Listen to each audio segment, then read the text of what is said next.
By holding the inaugural Phi Kappa Phi lecture at UMBC, our chapter seeks to recognize and encourage the love of learning and in the spirit of service, and to build a legacy for the future. We are delighted that Professor Scott Farrow agreed to give our inaugural lecture. Scott was initiated into Phi Kappa Phi in 1982 and is currently Professor of Economics and Affiliate Professor of Public Policy at UMBC. He has a diverse academic background, having been on the Faculty of Engineering and Public Policy and the Heinz School of Public Policy at Carnegie Mellon University and at Penn State prior to joining UMBC. What makes Scott's background different is his experience in government and consulting. He has served in the federal government 4 times, including twice in the Executive Office of the President, where he last served as Associate Director of the White House Council on Environmental Quality. Just prior to coming to UMBC, Scott served as the Chief Economist of the Government Accountability Office, the GAO, which is the investigative arm of Congress. As a consultant, Scott has done environmental economics work not only in the US, but also related to Chile, the Czech Republic, Kazakhstan, Chad, Cameroon, and many other locations. Scott received his PhD in economics from Washington State when environmental economics was just becoming a distinct field. He has published widely in natural resource and environmental economics and on the integration of risk and economics into topics such as homeland security and gambling. This evening, Scott will weave together these varied experiences to share some of the rewards and lessons learned when disciplinary knowledge and public service are joined. Hence the title of his talk this evening, Combining Technical Skills with Public Service, Confessions of a Political Economist. Please join me in welcoming Scott.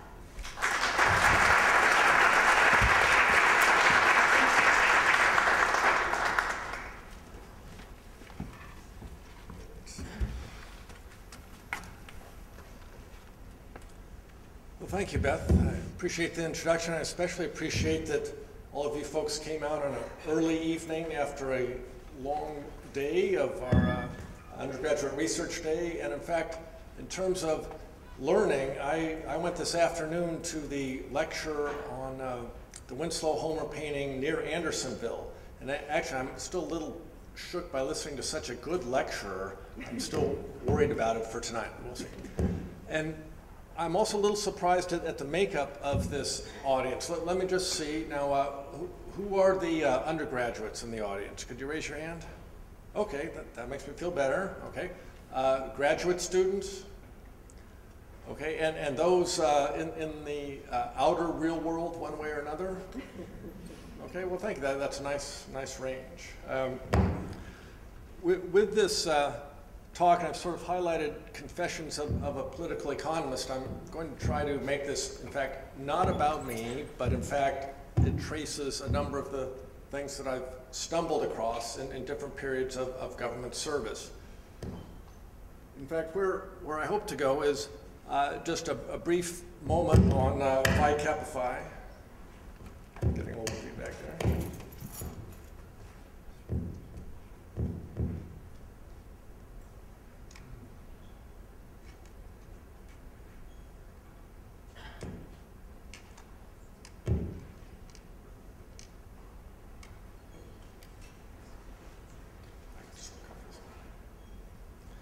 See how that goes, and if not, we'll just work off the other mic. But I want to talk a moment about Phi Kappa Phi, combining technical skills and public service. I mean, it's part of the talk there. And what I'm going to focus in on in this combination of technical skills and public service is the complementarity of what I'll call hard skills and soft skills. And we'll see where that ends up. In fact, it's going to end up in a strange place for an economist. I'm going to end up talking about ethics, which just shows you that people can get totally outside their area of expertise and still try to say something. We'll see. But I'll get there by going through sort of some cases of mine in being a political economist and end up with sort of what rules might help a political economist survive. Now, regarding Phi Kappa Phi and their motto, Beth referred to it on love of learning. My wife would probably tell you I'm not real big on the first L word here. You know, not very verbal about all this. But the learning, we can focus in on that. And even if you're not explicit about it, and here I'm speaking more to the undergraduates and graduate students, those in the outer real world I think already know this, which is you can't stop learning. If we go back to my ancient era, if I'd stopped formal learning, right, I would still be using punch cards on central computers. I wouldn't be doing Monte Carlo simulations. I wouldn't have learned mathematical economics, no risk analysis. But there's learning in lots of dimensions. You know, marriage is learning things. And in fact, scuba diving I took up about 5 years ago. So the message, keep on learning, don't obsess about it, just do it. You know, and that'll fit you well with our motto. In fact, I even found my pin from 1982. So now into this section on combining technical skills and public service.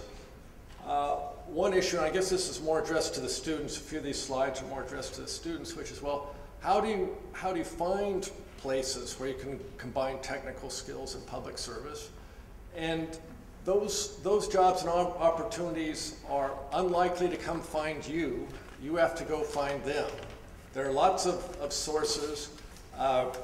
You'd be surprised if you start going through things, exciting documents like the Federal and State Yellow Book, which is just a directory of key places in the federal government, online, USA.gov, and things you can aspire to. There are things called the Plum Book and the Prune Book. So when you think about, well, what I really want to be is someone on the scientific staff at EPA, you know, like an assistant administrator there, sometimes those jobs are hidden in these different references. The Plum Book are ones that the Senate, the Congress has to confirm, and the Prune Book are some of the said to be the harder but technical jobs in government as well. There are lots of specific examples. There are professional fellowships out there. Lots of societies encourage some internships. National Research Council, the agencies, the alphabet soup, depending on your field of interest. And in fact, let me see a little bit. So arts and humanities people, or was everybody at the near Andersonville lecture today? Arts and humanities? Okay. Natural sciences, couple, okay. Social sciences, okay, heavily social science, okay, well, self-selection here. But you can go through on the agencies, whether it's the Center for Disease Control, National Oceanic and Atmospheric Administration, Department of Interior, Department of Homeland Security, Government Accountability Office, National Institutes of Health. You'd be amazed where technical expertise is needed. And around here, we're so close to Washington, you can think about places around the Beltway on think tanks and NGOs, non-governmental organizations, international groups, and even if you're in the private sector, a number of people I run into in the private sector sort of wear a second hat at times, representing their companies on regulatory bodies or regulatory issues in front of the government. So you can get at this sort of technical skills and public service in a variety of ways. For example, I can't resist being an economist here, and the print's probably too small for you to see, but there are economists by title all across the federal government. The Department of Labor has the most, agriculture, treasury, commerce, skipping down, Federal Trade Commission, Justice, FDIC, and other agencies with less than 50 economists, but so you've got 4,000 economists by title running around in the federal government, and many others might have been economists but don't have that actual title. The point is, you might find a job combining technical skills and public service in agencies that at first you don't think are exactly suited to. Maybe you're working on something, some biological issue, you think National Institutes of Health, but it'll show up in a variety of other places. Now there's this, what I think it takes to combine technical skills and public service will often take a combination of hard skills and soft skills. I tend to think it's the hard skills that we focus on in our lectures and classrooms. It's mastery of your discipline, it's the how to do operations in the lab, how to develop mathematical models, how to run the software, key things that are hard to learn on your own. Okay? And so hopefully our classrooms are the places that help you achieve all those things. Now what's in part the purpose, if you are trying to go into public service, part of the purpose I would say is you're trying to get to the policy table. This is my interpretation, may not be your effort. And you think about why people are gathered at whether it's a virtual or a real table to develop policies. People are bringing expertise of some particular kind. So some people may be representing, political power. You may be there as a scientist, a natural or social scientist. You may be there because of your expertise in your field, and you sort of have to have that credibility and mastery of your discipline, which I would call the hard skill. What's not quite a soft skill, somewhere in between, are these communication skills, writing or verbal, that are so important to actually getting things done and are the gateway to many of the softer skills that I think it takes to actually achieve some success in the policy arena. On the soft skills, at times we talk about being a part of a team, contributing to a team. So you have to have some experience in that, finding information, networking. When we get to the job segment here, what we'll get to is that of my 4 government jobs, 2 came through networking, 2 came through cold applications just to a call for a job. So all sorts of alternatives. Scheduling, how to participate in meetings. You're in a 2-hour meeting, and how do you actually have some effect when you have about a 30-second window in a 2-hour meeting to try to steer it your way. And where we're going to end up is, I think, an important soft skill is actually having your own personal sort of ethical base. I'll try to get to that point shortly. I thought I'd show you briefly my meandering career path. Right? Career paths are supposed to be nice and linear. I actually did not highlight the time I spent in a teepee on the communal farm growing onions in Walla Walla, Washington. That's actually down in yellow bar 3, listed as the private sector. But part of the point here is that school and academia are represented in green and are sort of scattered around from undergraduate, graduate, different universities.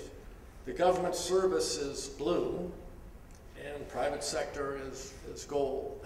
And so it's, at least for me, it's not been this nice, clear, straight path. It's sort of been following an interest, although I was an undergraduate economics major. Strangely enough, this might resonate at UMBC, because the college I went to is so small it didn't have a business school. So where I want to go to on cases of a political economist, in a minute you're going to have a multiple choice. It's not a quiz, but this is like a virtual game where you get to choose your pathway, and you're going to tell me which path to go in a second. But I want to get some of the acronyms down. I'll argue, it's me giving the talk, I get to set the agenda. Gee, there might have been some successes along the way at different places. CEQ is the White House Council on Environmental Quality. I was involved with something called the National Energy Strategy and Pollution Prevention. GAO, the Government Accountability Office, wholesale gas prices and other things. CALPS, there's actually an off-color acronym, but it's the Council on Wage and Price Stability. And then I worked in the Czech Republic in their Ministry of the Environment. The failures, and they were there too. For instance, the person I officially reported to at GAO was the Comptroller General. Dave Walker became a very visible spokesperson for the importance of the deficit, things of that sort. And his major concern was sort of the macroeconomics of the federal deficit, sort of how major trends fed into the deficit. As his chief economist, as GAO's chief economist, in some sense I failed to support him in that cause. I'm an applied microeconomist. My tasks suited much of the rest of the agency. I didn't help the Comptroller General much, but that's the way it goes. So there are certainly other failures. One of the reasons I left GAO was that some of the teams at GAO are successful building relationships with Congress. They're able to mutually develop questions for GAO to research. I was never able to interest anyone in Congress on asking questions about some specific microeconomic issues. There were other failures along the way, although the bottom one, since we're getting into the evening here, the little minor faux pas, White House mess, is run by the Navy. It's part of the West Wing. My boss took me there for lunch. I was pretty excited about this. This was getting the big time. We go in there. I figure I'm a big boy now. I'll have a gin and tonic for lunch. And they go, we don't serve liquor here, sir. You know, so at least don't try to order liquor in the White House mess when you're there. So I'm going to go through a couple of these locations. We've actually been through the difficult part of the talk now. Now we get into some other parts. I'm going to go through several of these situations, and I'm going to give you a little buzz line here. We don't have to go through all 5 of these. You're going to pick one, and you're going to tell me which one of these to follow. So each of these are a one-slide story here. So think what your pick is going to be, because we'll raise your hands. The tagline is, Al Gore, ask your staff. Or, can't touch the nuclear option. Or, what I wish I'd said, my boss knows what I know. Or, a note from EPA, get rid of him. And another one from PCQ, are people in the air, can you come on over? Okay, so that's 1 through 5. You only get to vote once. I want to see the hands on which one you want me to talk about. These are only the clues you get. Okay, for number 1, Al Gore, ask your staff. Okay. Can't touch the nuclear option.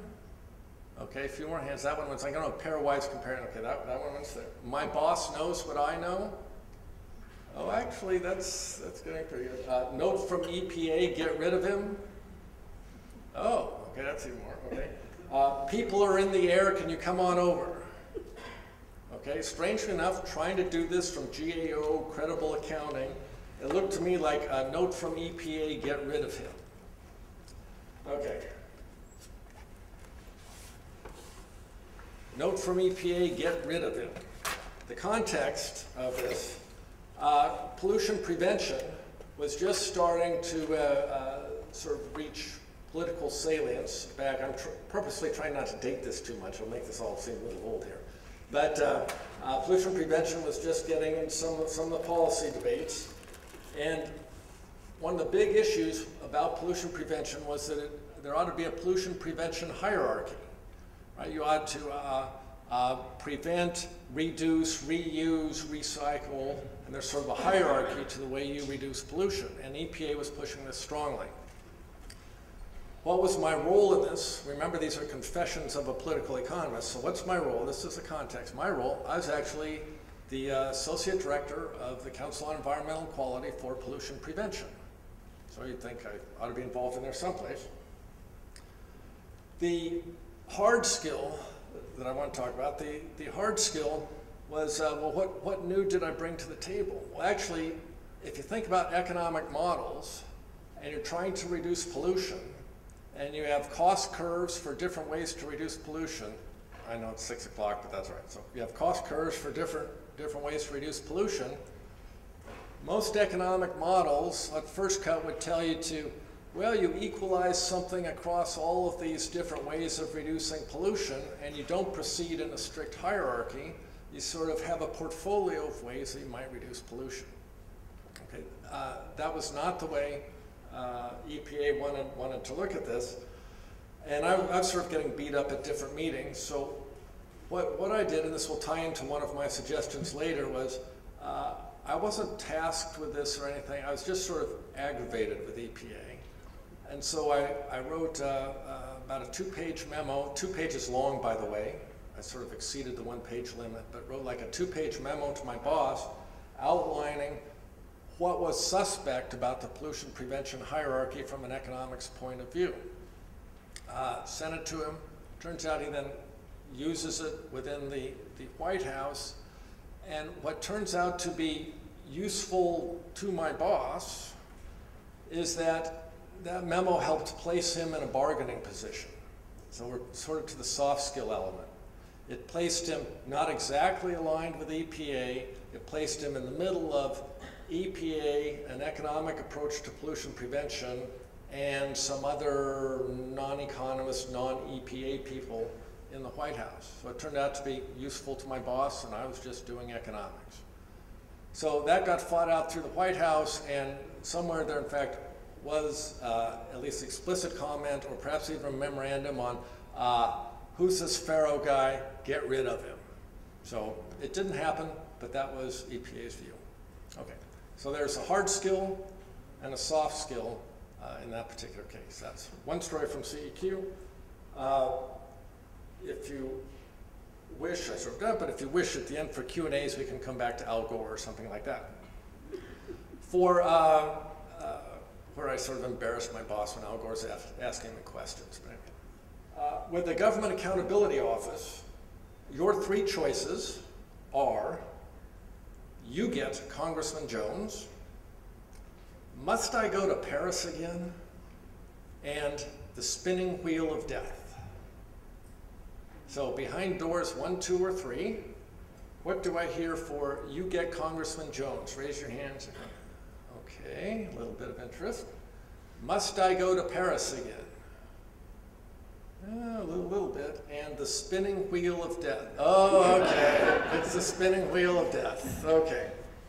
And by the way, these pictures on these slides, these are actually the office buildings. So these are the different office buildings where I've had an office. I kept my teepee out of this one. It didn't make it in the final cut.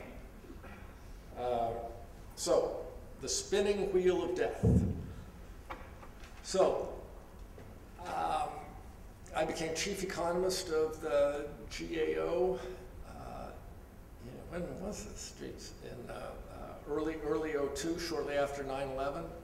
Agencies were scrambling around thinking about, well, we have to somehow incorporate risk into our policies and agendas and our investments. And how do we do this? And there's a lot of attention towards the issue of risk management.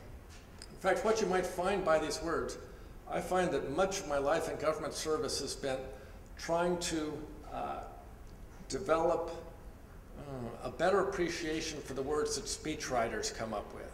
So somebody came up with pollution prevention, and then you argue for the next 10 years about what the heck pollution prevention means, okay? Or risk management. Sounds great. Okay, we're still arguing about what it means. But so anyway, shortly after 9/11, GAO, whose main job is to go out and investigate executive branch agencies. GAO is a branch of the part of the congressional branch. And part of what GAO likes to do is they like to have audit criteria. It gives away their accounting background. They like to have audit criteria by which to go out to different agencies and hold them accountable. So if Congress is interested in risk management, GAO would like to have something of a template that they can treat agencies similarly to say, okay, if we look at DHS risk management, is there some comparable sense in which we would look at the Food and Drug Administration or the Department of Agriculture worrying about some biohazards or something like that? So because of, and this is the, or at least my role here was, people in GAO didn't quite know what to make about risk management. I was coming out of engineering and public policy and economics. And so I ended up being the sort of ad hoc convener of a task group in GAO on developing GAO's approach to risk management government-wide. So the hard skill here was, knowledge of some statistical decision-making, sort of economic approaches, and dealing with risk analysis in environmental settings. The soft skill is that nobody has to pay attention to the chief economist, or nobody has to actually reach agreement. You're trying to get you're trying to get an agency behind you to agree on what it is they're going to go out and audit the different agencies on. We had a fair bit of agreement. We had a agency audit document. A number of things got into GAO reports. In fact, it's been interesting in the last year or two, I saw the Department of Homeland Security say, we're following GAO's risk management approach, and what they showed was the spinning wheel of death. Okay? the sense that this was one of our key things. We wanted the agencies to think about risk management as a cycle of strategic planning and risk assessment, alternatives, management selection, implementation, and monitoring. And internally, we refer to this as the spinning wheel of death. Now, this isn't all economics, right? Economics fits in here in some places, but it's not all economics. And so part of it was bringing some technical skills to the table and trying to find agreement. It was also an area of failure. We got it into some reports.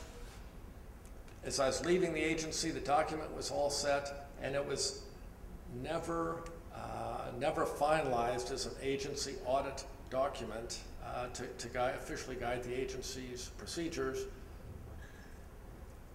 I think I'll stop there. This is being taped, right? So I'll move on the next one. Department of Interior. So how many people have heard the Gulf oil spill? Oh, okay, that's a no-brainer. Okay, so the oil spill occurs in the lands managed by the federal government. Used to be called the Minerals Management Service. Shortly after the Gulf spill, they renamed it with an acronym I can hardly ever remember, the BOEMRE, which is the Bureau of Energy Management, Regulation, and Enforcement. They wanted to know that changing the name after the spill, they must be doing more regulation and enforcement compared with the Minerals Management Service. So I was on detail there from a faculty position, actually. And your two choices, notice your choices are getting smaller. We're just down to two here. The general issue of oil and gas leasing in the Gulf of Mexico or lease delay rights. So oil and gas leasing in the Gulf of Mexico, preferences, fair number, okay. Lease delay rights, ooh, that's close to a tie.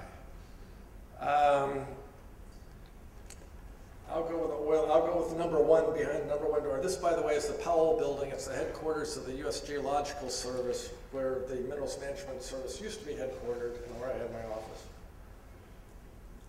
On oil and gas leasing in the Gulf of Mexico, as you might imagine, it's a large issue on how much land is the government going to auction to industry. The process here is the government identifies areas that are available for lease auction. Industry bids on them. There are some rules as to whether or not the bids are accepted. And then industry has certain periods of time to explore and develop if they find something. My role there was as an economist in the Minerals Management Service, and strangely enough, I was on the other side of a GAO congressional investigation. At that time, there had been a switch in policy, which still exists actually, which is large areas of land are offered for lease, sort of many thousands of these leases, and industry can sort of choose what they want to bid on. This was called area-wide leasing, in contrast with the government picking very specific smaller plots of land and offering them for lease. So the government now offers larger areas, lets industry sort of pick. And this was said to be a huge giveaway to industry. At that time, a major congressional concern was that we're supposed to be getting fair market value for these leases, and that can at times be a tricky thing to determine, what the fair market value is for yet undiscovered oil under the ocean. And so there were accusations that this new process was not getting fair market value.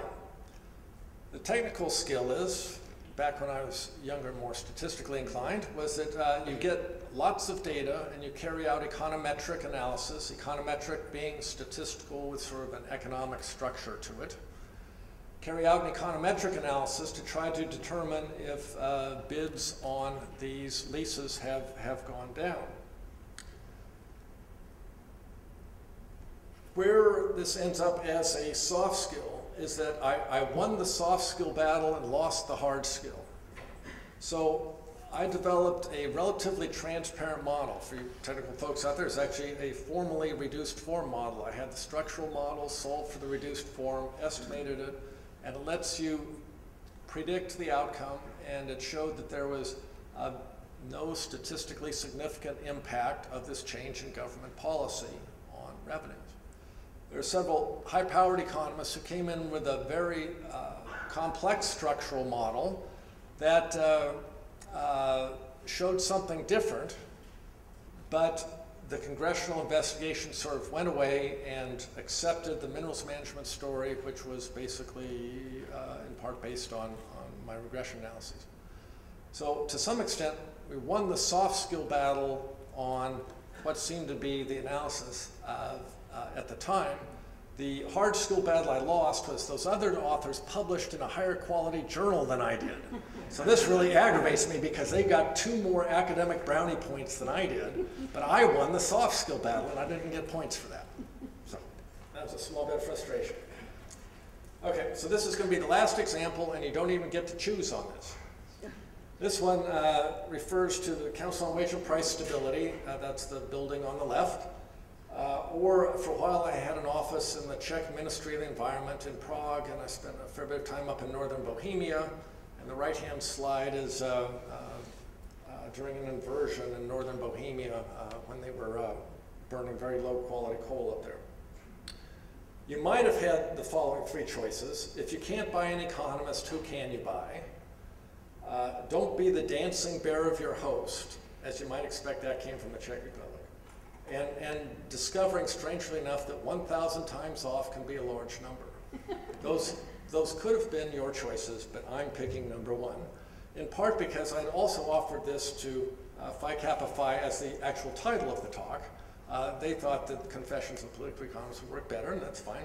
But you'll get, if you can't buy an economist, who can you buy? And that's going to lead us into the last section on ethics. So the context here was at the Council on Wage and Price Stability, and a number of upper-level economists, leaving names and locations out of this, upper-level economists, several administrations ago were saying that the Council of Economic Advisors, CEA, economists were mixing, this is the key line here, they were mixing politics with economic advice, and they were being called whore economists in this little discussion. Now, what was this sort of resonates with the Secret Service stuff? But anyway, we won't go there. Well, what was my role in this? I was actually ABD, so this was at least 5 or 6 years ago. I was taking a break from grad school and was working in the Executive Office of the President, which was sort of a treat. And my smart alecky comeback was the title. If you can't buy an economist, who can you buy, boss? And so they sort of let that slide by, and they let me keep my job. But the question that I want to use this to launch off on this difference between hard and soft skills is if the accusation was the economists were mixing politics with their economic advice, does this mean that, well, we should only do our straight sort of hard skill advice? We run the regressions, we do the analysis, and that's all we can offer. Write it up for a journal article, sort of throw it on your boss's desk and go, that's what I have to say. Or, maybe you're talking to non-technical audiences, you can't explain all the assumptions, they won't understand the new fancy econometric technique you're using. How far do you go in bringing your sort of soft skills of you're selecting, you're reducing your analysis, you're selecting things? How far do you go before you sort of lose your objectivity? And I've seen this, and some of my friends back on the communal farm would say I lost it. Okay, but I've certainly seen people lose their objectivity.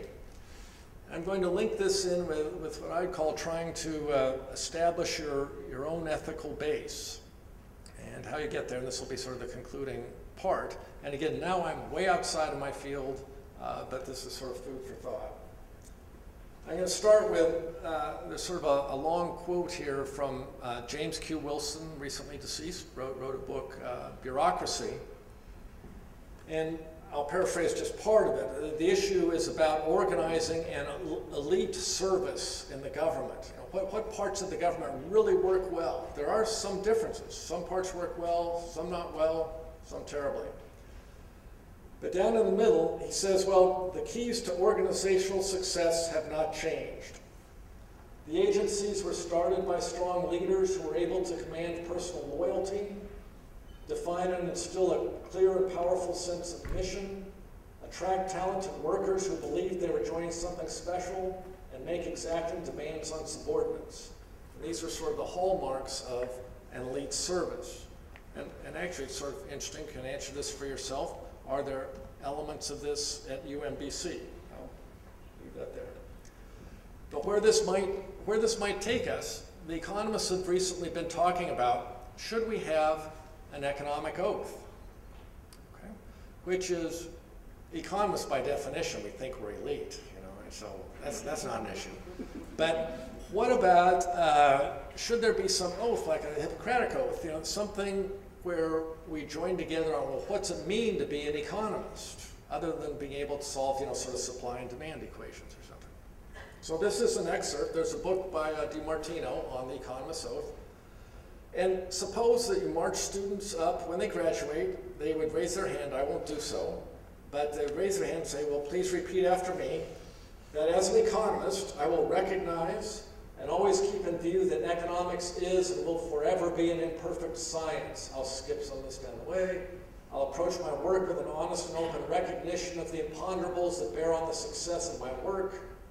I will alert people to the dangers of economic experimentation, and whenever I find myself in a position to act on behalf of others, I will act prudently, taking care to minimize harm, especially to those who are most vulnerable. There are parts of it you might like, some of it you might not like. The economists in general, as an association, have decided not to have an oath for much of its existence. It's still in debate now. But economists say, well, words schmerds, it's incentives that matter. And so having someone take an oath may not matter. Here, a written oath, so what? So it's in debate. But let's go on to sort of unwritten codes. And I think when you think about a discipline, there are sort of unwritten codes of scientific inquiry, codes that we follow that might vary somewhat by discipline. Now, I'm just focusing on the unwritten part of this. This was the movie Men of Honor on the first black master diver in the U.S. Navy, played by Cuba Gooding Jr. So these are not actually Carl Bashir's words, but the statement was, well, in front of a military hearing, forgive me, sir, but to me the Navy isn't a business. We have many traditions, which I would translate as unwritten codes. We have many traditions. In my career, I've encountered most of them. Some are good, some not good. So this was a black man talking about this. And so that's part of the challenge. I want you to remember that as I mentioned some things that I think are good, well, they may or may not be. You have to assess this. So there are different informal codes out there. One person tried to set down sort of a number of informal rules of conduct. This was actually within the White House. These may not be your favorite person, but Rumsfeld's rules. They came out in the Wall Street Journal. There are about 50 different rules. But many of them are sort of accepted. Amongst them, it's not a bad thing to think about, is that, well, don't do or say things that you don't want to appear on the Washington Post or the internet tomorrow. If you're going to be embarrassed about them tomorrow on the Post or the internet, don't do it. So that's something to think about. On this issue of it's not about you, here he was speaking as a former chief of staff, White House chief of staff, but he said most of the 50 or so invitations that you receive each week come from people inviting the position, not you. If you doubt that, ask your predecessor how many she received last week. And it's certainly true that once you leave office, you'd be amazed.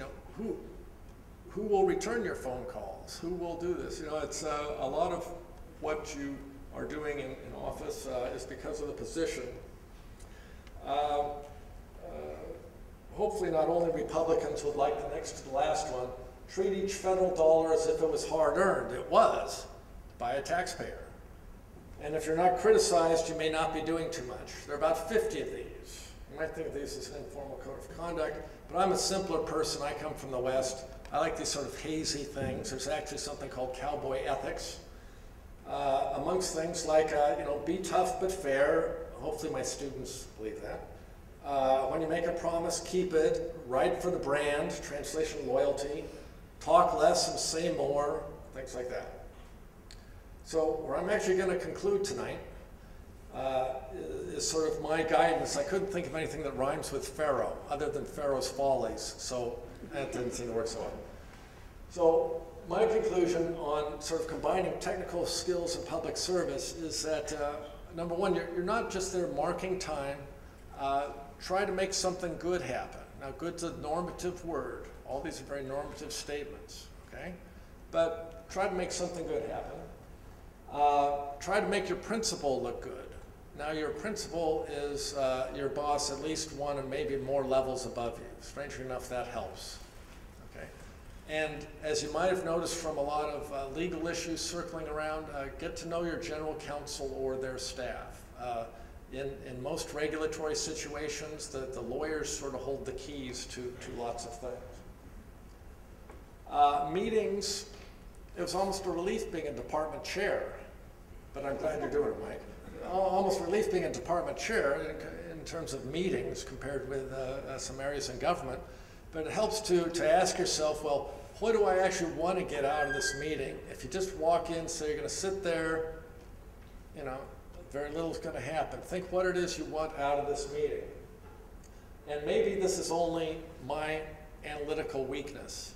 What I've found is that when I do some work, I start out assuming there's a mistake in it. And my challenge is to find it, or them.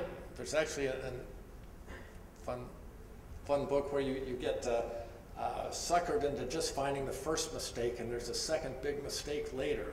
So it almost helps to just assume there's a mistake in your work and find it. And maybe that's just for me, but others might get something. Between government service and academia, watch your intellectual and institutional capital. I find they move in opposite directions. Now, capital, what we're talking here, economists talk, is, well, you come in with a number of skills. It's sort of, you have some embodied skills. And coming out of academia, you're probably tooled up, the best lab procedures, you're up on the current theories, all this. As you go into government service, probably that will decline as you get more and more capable in your institutional setting. I got better and better at signing off on GAO reports. Okay, and so keep an eye on how your intellectual capital declines and your institutional capital increases, and try to decide where you want to end up. That B, that's an approximate sign. Be at least approximately who you are, because the corollary that I've found is that you become who you pretend to be. So that if you fake too long that you're a Republican, you become a Republican. If you fake too long you're a Democrat, you become one. So try to be who you are. I actually first read this out of a fortune cookie, but I still like it. Later found is attributed to Bertrand Russell. Don't be diverted from the truth by what you would like to believe. And in policy circles, that can be very easy. There are definite positions and ideologies and things, and try to keep an eye on, okay, what's really the situation here, and then try to negotiate from there. Don't be ruled by your inbox. The particular part for me coming from the West is, well, don't forget the West. I could never get my bosses to go west of the Mississippi. And I go, well, there's a lot of the country sort of out there. So part of my challenge is having them not forget the West, or I think everybody has either people or places or something that's vital to them, and I'd generalize this by saying, well, don't forget that part that's important to you. And finally, that bit that got EPA wanting to fire me to some extent, but it was do the extra that you get excited about. Yeah, you can mark time in your job, but when you get excited about some experiment about interpreting pollution prevention, how can you get excited about interpreting pollution prevention? But anyway, do the extra that excites you, And that's really what's going to sort of keep moving forward, where you're playing ahead of your current position. You do the extra that excites you, that moves your way up. So I'm going to stop there, and don't stop learning. Okay? Thank you.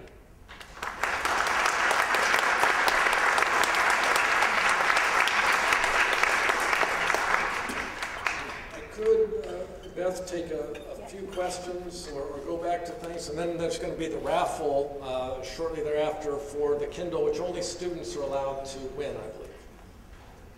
So are there any questions or any of those phrases you want me to go back to? In the back, Cheryl?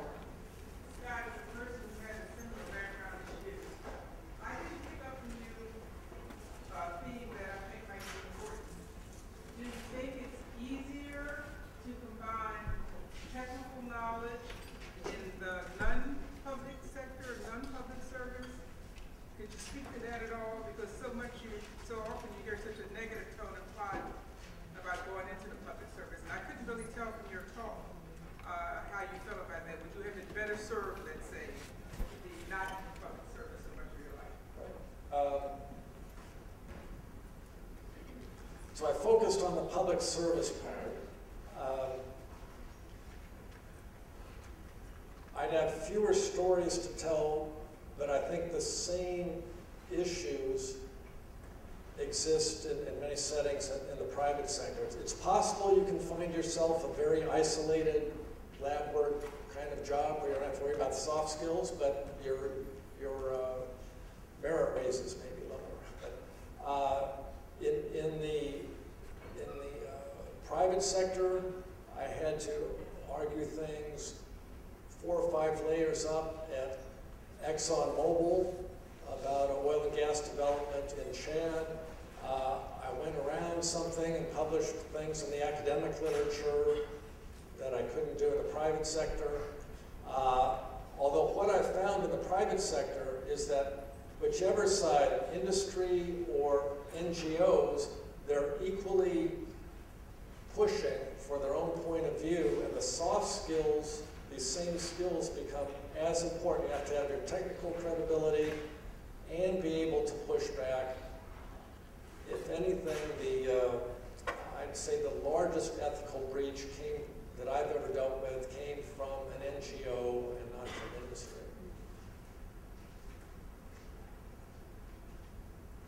Another question?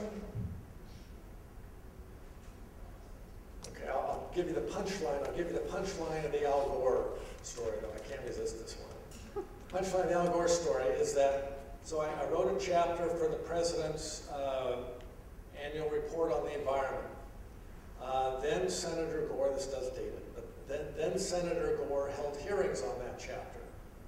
I wrote the testimony for my boss, and I was sitting behind him while he and Al Gore faced off over climate change issues. Al Gore asked my boss a question, and I'm sort of agitated because I think I got the answer, you know? And my boss says, he's got his back to me. You've seen these pictures of hearings. He's got his back to me, he doesn't see me. And Al Gore says, well, Mr. I think you should check with your staff. The soft skill was that I was committing a major faux pas, okay? Staff are invisible, okay? And this was, even though I had quite a stake in these hearings, I was the distraction to the issue at hand. The same thing when I laughed at an actor who was testifying once, and it showed up in the Washington Post Weekly saying, and people were giggling in the row behind the person testifying, and that was, I just have a hard time keeping a straight face when I'm in those hearings. So that was the brief version of the Al Gore story. Okay, so now I think we want to raffle off the ticket. Raffle off the ticket.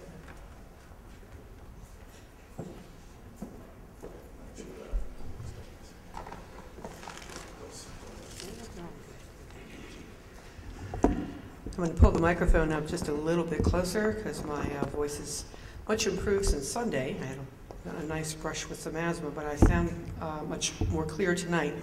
I do want to thank you very much, Scott, for your willingness to share with us tonight all your insights and ideas and lessons learned. And on behalf of Phi Kappa Phi, I do have 2 gifts for you, and I'd like to present them to you now.